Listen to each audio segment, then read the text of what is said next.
Y si te dijera que México, Argentina, Colombia y todos los países de Latinoamérica tal y como los conocemos, podrían no haber existido jamás. Imagina un mundo donde la bandera española todavía ondea desde California hasta la Patagonia en pleno siglo XX.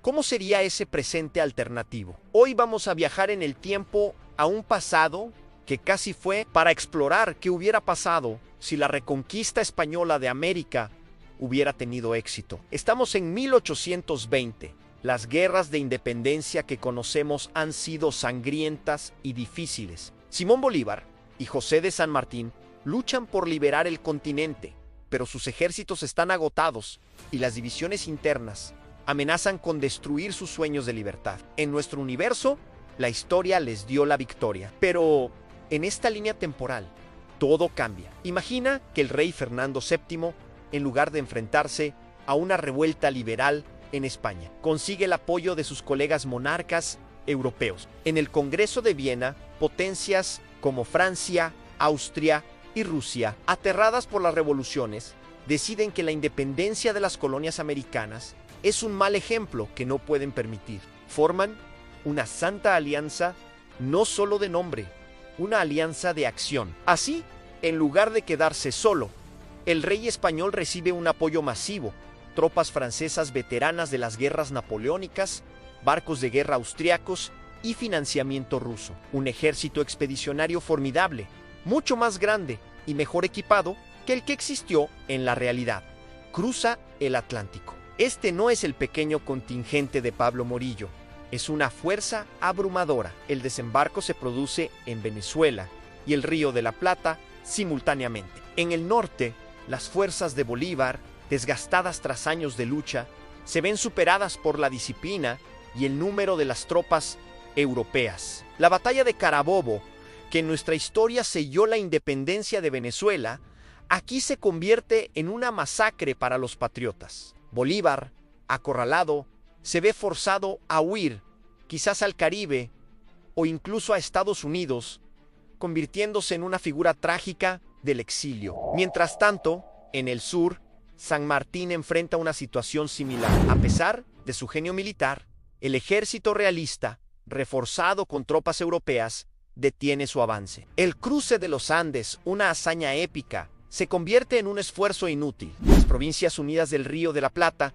sin un liderazgo claro y con luchas internas, colapsan ante la presión militar. Los líderes independentistas son capturados o asesinados. La rebelión ha sido aplastada. Para el año 1825, el control español sobre América es absoluto. Ahora, ¿cómo se ve este imperio español 2.0? No es una simple vuelta al pasado. Para evitar futuras rebeliones, España se ve obligada a modernizarse. Se crean nuevas leyes que otorgan a los criollos, la élite nacida en América, una significativa participación en el gobierno local. Ya no son ciudadanos de segunda, se les permite comerciar más libremente, aunque siempre bajo la supervisión de la corona, y se les da representación en unas nuevas cortes imperiales en Madrid. Los virreinatos de Nueva España, Perú, Nueva Granada y el Río de la Plata se mantienen, pero ahora están interconectados por una red de telégrafos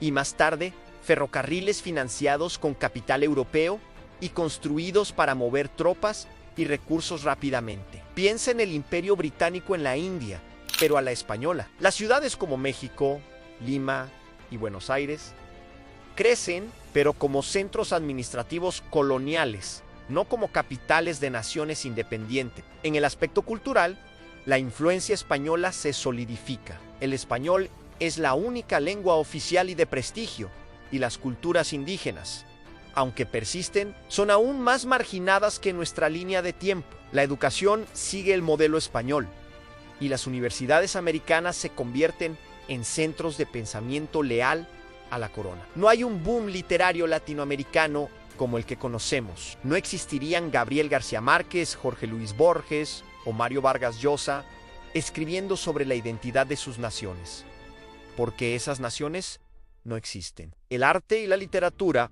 reflejarían una identidad hispánica imperial. Económicamente, América sigue siendo la gran proveedora de materias primas para Europa. Plata de México y Perú café de Colombia y el trigo desde lo que conocemos como Argentina. Pero la industrialización es muy lenta. A España no le interesa tener competencia, así que desincentiva la creación de fábricas en las colonias. Todo se importa desde la metrópoli o sus aliados europeos. Esto crea una dependencia económica brutal. Mientras Europa vive su revolución industrial, América se queda estancada como una gran hacienda global. ¿Y qué pasa con el resto del mundo? Estados Unidos, por ejemplo, en nuestra historia, la doctrina Monroe de 1823 advirtió a Europa que no interviniera en América. Pero en este escenario, con una fuerza europea masiva ya instalada en el continente, la doctrina sería papel mojado. Estados Unidos, una nación joven y todavía débil militarmente, no podría hacer nada. Su expansión hacia el oeste sería mucho más complicada. ¿Habría comprado Florida? Probablemente no. ¿La guerra con México por Texas y California? Imposible, porque estaría declarando la guerra a todo el imperio español y sus aliados europeos. El mapa de Norteamérica sería completamente diferente, con una frontera española mucho más al norte. Llegamos al siglo XX. El imperio español sigue en pie, pero las grietas empiezan a aparecer. El mundo ha cambiado. Ideas como el socialismo, el anarquismo y un nuevo nacionalismo comienzan a filtrarse en las colonias, a pesar de la censura. Los trabajadores de las minas y las plantaciones empiezan a organizarse.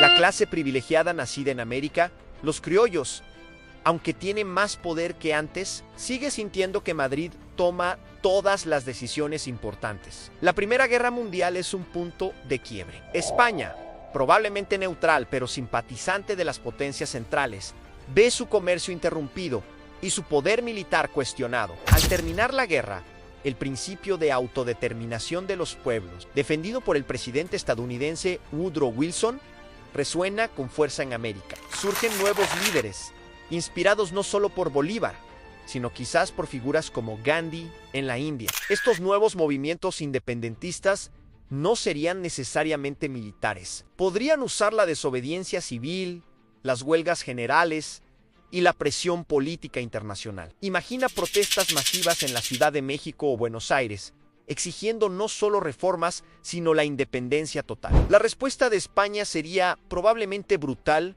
con una represión que generaría mártires y más apoyo para la causa independentista. Pero a diferencia de 1820, España ya no es una gran potencia.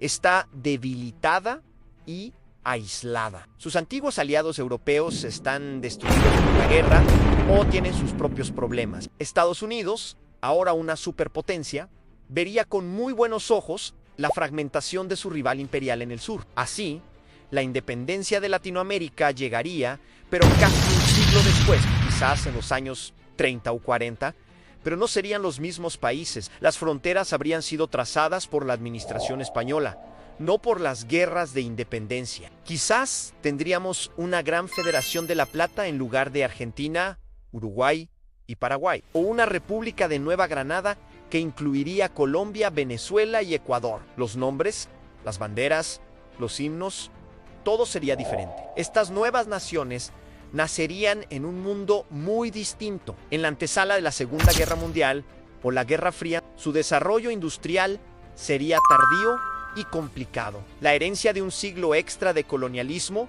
habría dejado cicatrices profundas, una economía dependiente, una gran desigualdad social y una identidad nacional frágil, construida en oposición a un imperio que las dominó hasta hace muy poco. Reflexionar sobre esta historia alternativa nos hace valorar el camino que sí se tomó. Las guerras de independencia fueron increíblemente costosas en vidas y recursos, pero forjaron las identidades de las naciones latinoamericanas. Nos enseña que la historia no es una línea recta, sino una serie de encrucijadas donde una decisión, una batalla o una alianza pueden cambiar el destino de continentes enteros. La libertad, aunque imperfecta y llena de desafíos, fue el camino que construyó el mundo que hoy conocemos. Gracias por acompañarme en este viaje al pasado que no fue en Crónicas del Otro Tiempo. Si te gustan estas exploraciones de historia alternativa, no olvides darle like, suscribirte y activar la campanita